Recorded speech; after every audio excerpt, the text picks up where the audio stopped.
So why wait until day 39 to get Democrats what they wanted, like you said?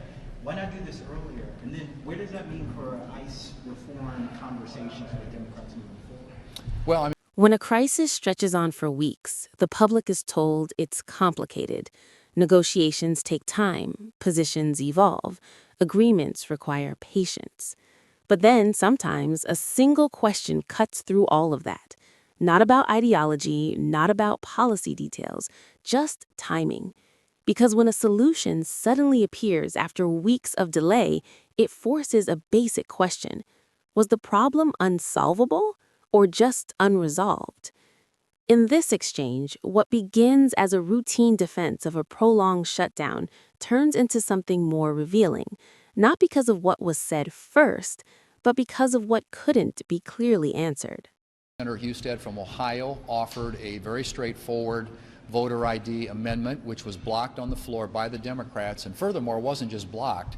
It was actually the Democrat, Senator Merkley from Oregon, offered a counter-proposal that specifically would ban voter ID across this country, and actually something that 36 states already have in place. So this is an issue on which there is broad agreement with the public, and obviously we're going to give the Democrats an opportunity to vote on that one particular issue, and that is whether or not people ought to have to show some form of identification when they go to vote. So that's the schedule for the balance of this week, and hopefully we'll have cooperation from Democrats to end the government shutdown. Mr. Leader, good afternoon, thank you. Don't you risk alienating some of your base if you're unable to pass the Save America Act and the idea that this could go into budget reconciliation that everybody around here, including you, has indicated that that's very hard to do? Isn't that just kind of a wing and a prayer? I think the budget reconciliation, as I've said before, you have to have a reason to do it. And if we have reasons to do it, and we may, very well may, and I think there are a number of our colleagues in the Senate, we just came out of a luncheon where this was discussed, and I think there's a lot of support for a budget reconciliation bill. We have two legislative vehicles, as you know, available to us, so we could tee one of those up, and that's an option.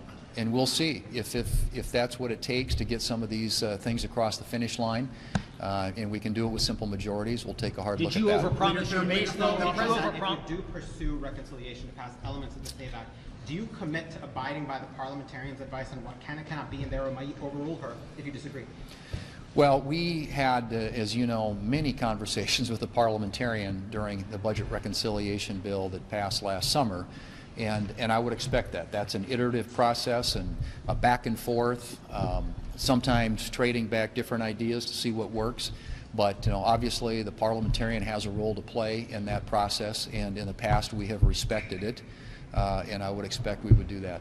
Leader What is your level of optimism right now that this can be done by the end of the week?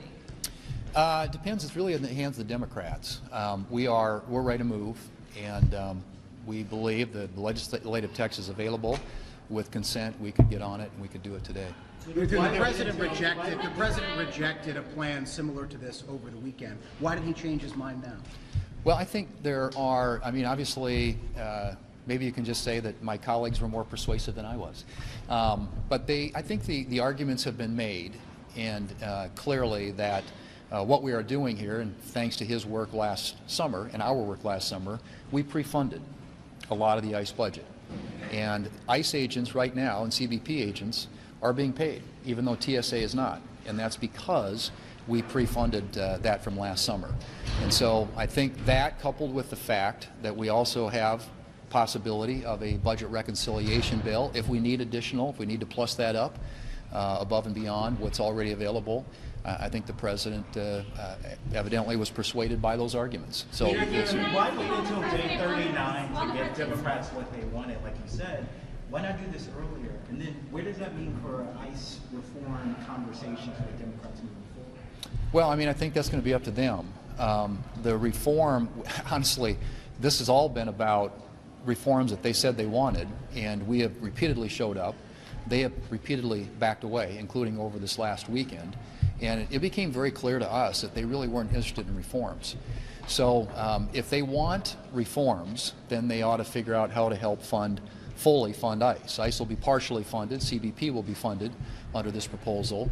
But if they want to have a conversation about some of the reform ideas that they had put in front of us, then that would be contingent upon actually providing funding for ICE. And so we'll see how they react to that, but we're ready to move, and it's really going to be incumbent upon them. If DHS is going to open up and we're going to have TSA agents starting to get paid again before the weekend, it's the ball's in the Democrats' court. This exchange wasn't dramatic, but it exposed something more persistent than a single dispute.